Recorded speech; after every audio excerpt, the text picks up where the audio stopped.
Hi guys, I wanted to make this video because I've been asked quite a few times over the last couple of months, what is it that makes me a good teacher? Now firstly, I don't really think I'm that good. I have lots of colleagues and people that I work with that are incredibly good at what they do and incredibly knowledgeable, far more knowledgeable than I. But for whatever reason, and I'll try and identify what those reasons are shortly, I get nominated year after year. I think I've been nominated for the last 5 or 6 consecutive years at De Montfort University for the Teaching Award.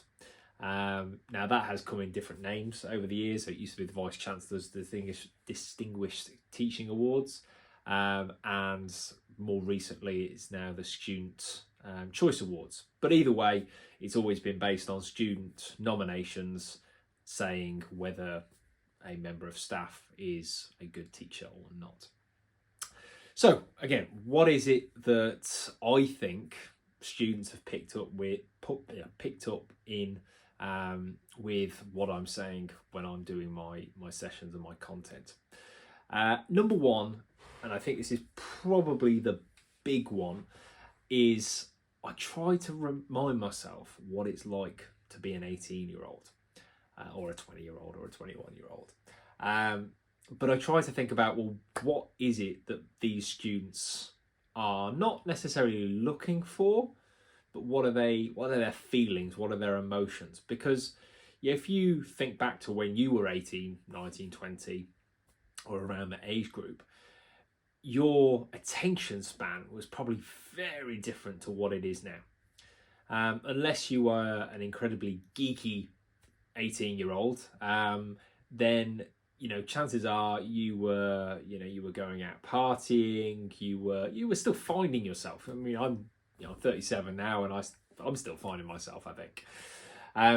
But I try and think about what is it an 18-year-old would like to see in the sessions that they attend, because I could certainly go down the route of talking about theory X, theory Y, explaining how each one of those theories and frameworks apply to a particular scenario, and for sure I do that. I do utilize that content, but to be honest, that's a very small part of my teaching method. Instead, what I try and focus on is the real world scenario of, okay, how does that connect with real world situations and simple real world scenarios as well. I've tried to keep it out of big American examples and actually just think about, well, what do the students see? So one of my prime examples, for example, is talking about Subway. So I'm a big fast food fan, which probably explains my my up and down body weight from time to time. But I'm a big fan of fast food and things like that. Not necessarily because I like going there to eat, but because it shows such a simple example of how businesses run and how well businesses can run when they get certain things right. So Subway, I always talk about their process and the fact that pretty much any one of my students are able to tell me exactly what the process is that Subway utilise in their customer service, because they know all of the different steps, the salad, cheese and toasted, 6-inch, 12-inch, all of those key questions, not in that order. So it's something that students can relate to.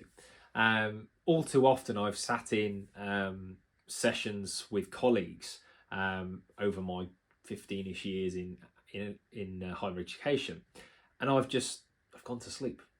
I don't think I've ever actually fallen asleep in a session, but my mind has either switched off altogether or has gone on to something completely else, something different, some email that's come through or something like that.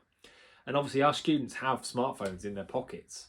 They have laptops out in front of them, so you've got to keep their attention going all of the time.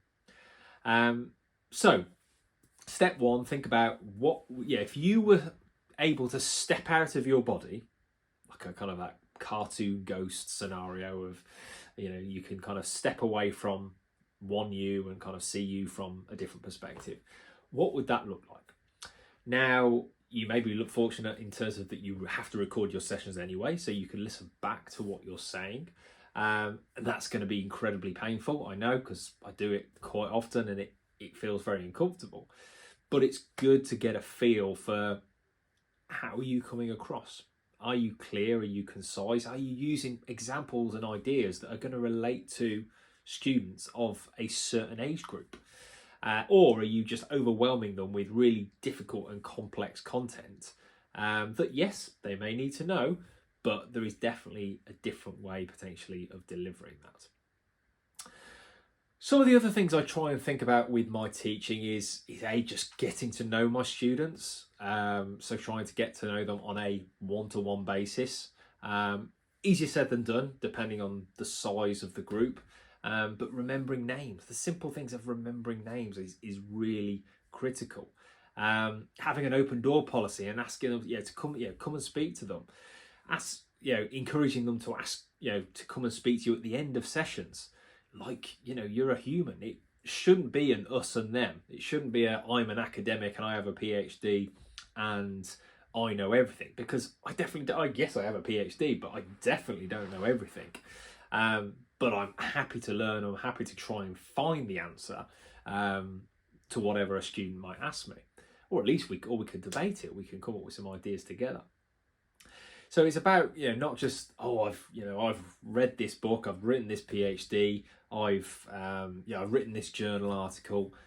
It's about just bringing it back to what students of that age group, particularly 18 to 21, around that area, what is it that they're after? Because they are bombarded by stuff in the media, they are bombarded by YouTube, social media, and they are, the attention span is much lower. My attention span is pretty low, and so you've got to think about how are you keeping them on their toes and staying with you rather than drifting off into a different direction.